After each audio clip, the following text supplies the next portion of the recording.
Assalamu alaikum class. I hope you are all fine. I'm your biochemistry teacher Dr. Bushra Ijaz, and from now on we will be having our online classes regularly. So here is the course content. As you all know, our course code is Bio 132. It has 4 credit hours and that's 3 point plus 1. Here are the course content. So far we have covered foundations of biochemistry, including the cellular, chemical, physical and genetic foundations. We have discussed water and its biochemistry, and in protein structure, we have discussed about the amino acids in detail, about peptides and proteins. We have also learned about the three-dimensional structure of proteins, their primary, secondary, tertiary, and quaternary structures. Today, we'll be studying about the classes of proteins, tertiary structure, which are the globular and the fibrous proteins.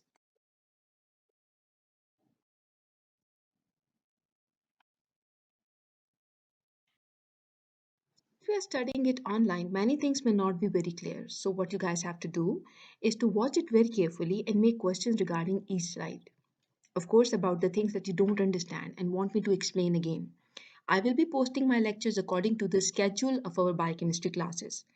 We will have our discussion sessions on Monday, Wednesday, and Friday at 10 a.m. Watch and listen to the video lectures very carefully, and before our next discussion class, prepare your questions that I will answer during the interactive session. So let's get started. And please do let me know if I'm very fast, slow, or if you're not getting anything at all. Alright, so first we have two main classes of proteins with respect to tertiary structural organization. We have globular proteins or spheroproteins or spherical globe-like proteins, and these are one of the most common proteins. Globular proteins are somewhat water soluble, forming colloids in water. Some examples of are hemoglobin, immunoglobulins, and albumins. Other major category of protein is fibrous proteins. Examples include collagen, elastin, and keratin. Beside these two, there are other types as well, like we have disordered or intrinsically disordered proteins and transmembrane proteins. Disordered proteins don't have a three-dimensional structure, while transmembrane proteins are in plasma membrane and they have many types and many functions to perform depending upon their location. Here are some important differences between the fibrous and the globular proteins according to their shape, purpose, amino acid sequence, durability, and solubility. You can see that in general, fibrous proteins are long and narrow, mostly involved in forming these structures so that they are less sensitive to changes in pH and temperature. They are generally insoluble in water, while globular protein, as the name says, are globule-like, round and spherical. Since they have a function to perform, they are therefore more sensitive to changes in pH and temperature. Generally, they are soluble in water. So first we have the globular proteins. Among globular proteins, we will be studying the globular hemoproteins. Hemoproteins are a group of specialized proteins that contain heme as a tightly bound prosthetic group.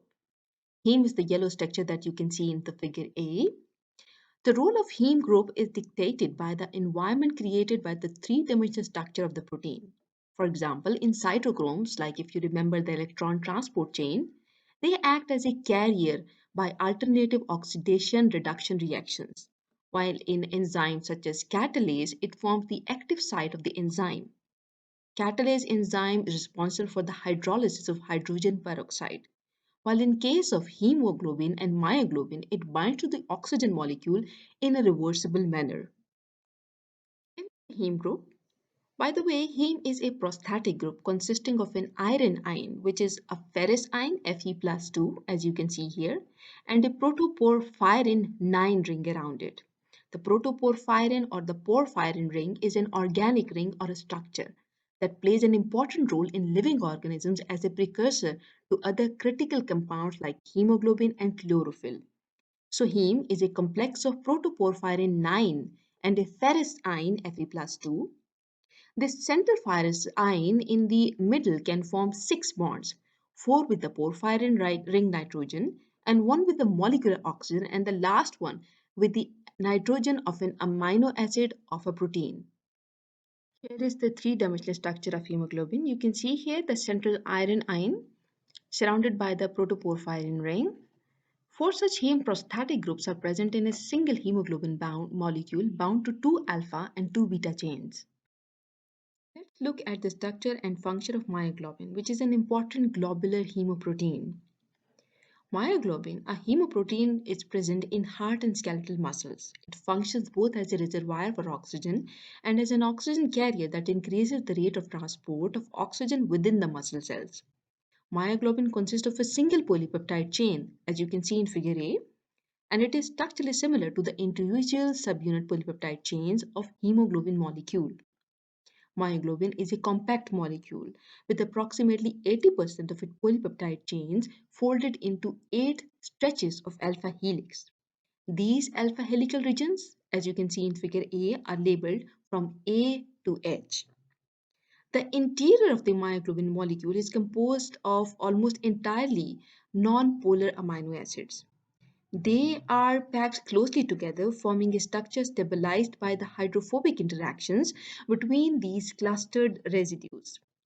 In contrast, charged amino acids are located almost exclusively on the surface of the molecule, where they can form hydrogen bond both with each other and with water. When we look at the binding of the heme group in myoglobin molecule, as you can see in the part B of this figure, the heme group of the myoglobin sits in a gap in the molecule, which is lined with the non-polar amino acid. Thus, in a myoglobin molecule, a special microenvironment is created for the heme that permits the reversible binding of one oxygen molecule at a time. Structure and function of a hemoglobin molecule. Hemoglobin is found exclusively in the red blood cells, where its main function is to transport oxygen from the lungs to the capillaries of the tissues. Hemoglobin A, the major hemoglobin in adults, is composed of four polypeptide chains, two alpha chains and two beta chains. They are held together by non-covalent interactions. Each subunit has stretches of alpha helical structures and a heme binding pocket, similar to the one that is described for myoglobin. However, the tetrameric hemoglobin molecule is structurally and functionally more complex as compared to the myoglobin molecule. For example, hemoglobin can transport hydrogen ions or protons and carbon dioxide from the tissues to the lungs and can carry four molecules of oxygen from the lungs to the cells of the body. This is the quaternary structure of hemoglobin. The hemoglobin tetramer can be envisioned as being composed of two identical dimers, as you can see on the left side of this image. We have alpha beta dimer 1 and alpha beta dimer 2, in which these number 1 and 2 refers to dimer 1 and 2. The two polypeptide chains within each dimer are held tightly together primarily by the hydrophobic interactions, ionic and hydrogen bonds, which also occur between the members of the dimer. In contrast, the two dimers are able to move with respect to each other, being held together primarily by polar bonds. The weak interactions between these mobile dimers result in the two dimers occupying different relative positions in the deoxyhemoglobin as compared to the oxyhemoglobin. There are two forms of hemoglobin with respect to the oxygenated or deoxygenated state. We have the T form. The deoxy form of hemoglobin is called the T form, where T stands for tout or tense form. In the T form, the two alpha beta dimers interact through a network of ionic bonds and hydrogen bonds that constrain the movement of the polypeptide chain. The T form is the low oxygen affinity form of the hemoglobin. Now, the other form, as you can see in the figure, is the R form. The binding of oxygen to the hemoglobin causes the rupture of some of the ionic bonds and hydrogen bond between the alpha beta dimers. This leads to a structure called the R or relaxed form, in which the polypeptide chains have more freedom of movement. The R form is the high oxygen affinity form of hemoglobin.